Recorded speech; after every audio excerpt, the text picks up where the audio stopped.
ज्वाला का रौद्र रूप हूँ मैं, यज्ञ से निकली काली हूँ। पांडवों का गौरव हूँ मैं, यज्ञ से नी पंचाली हूँ। यज्ञ से जन्मी वो ज्वाला हूँ जो स्वभक्ष कहलाई है। उसका क्या अपमान करोगे जिसकी लाज नारायण ने बचाई है। पांडव और युधिष्ठिर को नारायण ने सम्मान दिया, तुम मुझ पर लांछन लगाते हो। तुम इतना किसने ज्ञान दिया। नारी को अपमानित करके समझते खुद को वीरेंद्र हो। अरे शरीर से छोरो, तुम तो आत्मा से दरिद्र हो। अधर्मियों के महिमा मंडल में आगे तुम निकल गए, ग्रंथों की न लाज रखी और श्लोक सभी बदल दिए। अरे हिंदू रीति है ससुर पिता के सम्मान है। मैंने अंधे का पुत्र अंधा कहा, किस ग्रंथ ने दिया तुमको ऐसा ज्ञान है। अरे कहाँ से तुम्हें पता चला किया मैंने तात श्री का अपमान था। किस ग्रंथ में ये श्लोक लिखा या गीता में ये प्रमाण था।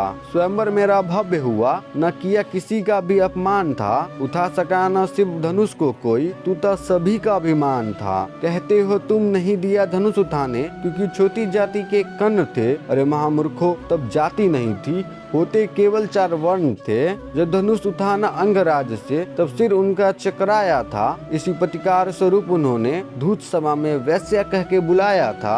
और सूत्र पुत्र ना कहा किसी को कि तुमने ये जाति का मुद्दा उठाया है। माँ ब्राह्मणी और पिता क्षत्रिय, ऐसा योद्धा सूत्र पुत्र कहलाया है। मेरे चरित्र पर उंगली उठाकर संतोष कैसे तुम पाते हो। क्या हर्ष हुआ था दुशासन का, यह भी भूल जाते हो। लांछन लगा दिया मुझ पर, कारण थी मैं महासंग्राम का। अरे शांति श्री कृष्ण का प्रस्ताव ठुकराया किसने था 5 ग्राम का।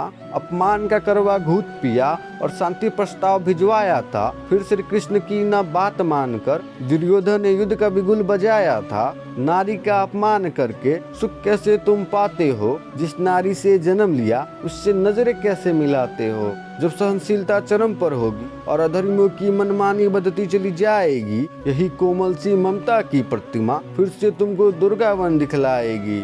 दुष्कर्मियों के रक्त का खप्पर भर के चंडी वो बन जाएगी। क्या हर्ष हुआ था रक्त बीज का, इतिहास को फिर दोहराएगी। शक्ति बिना सिर्फ सब समान है और नारी ही वो शक्ति है, वही दुर्गा का स्वरूप है। और वन द्रौपदी की उसी में गोविंद की भी भक्ति है। युग जैसे जैसे बढ़ता है, विवेक मनुष्य अब खोता है। अरे देख नारी की व्यथा को आज दुर्योधन भी रोता है। देख नारी की व्यथा को आज दुर्योधन भी रोता है।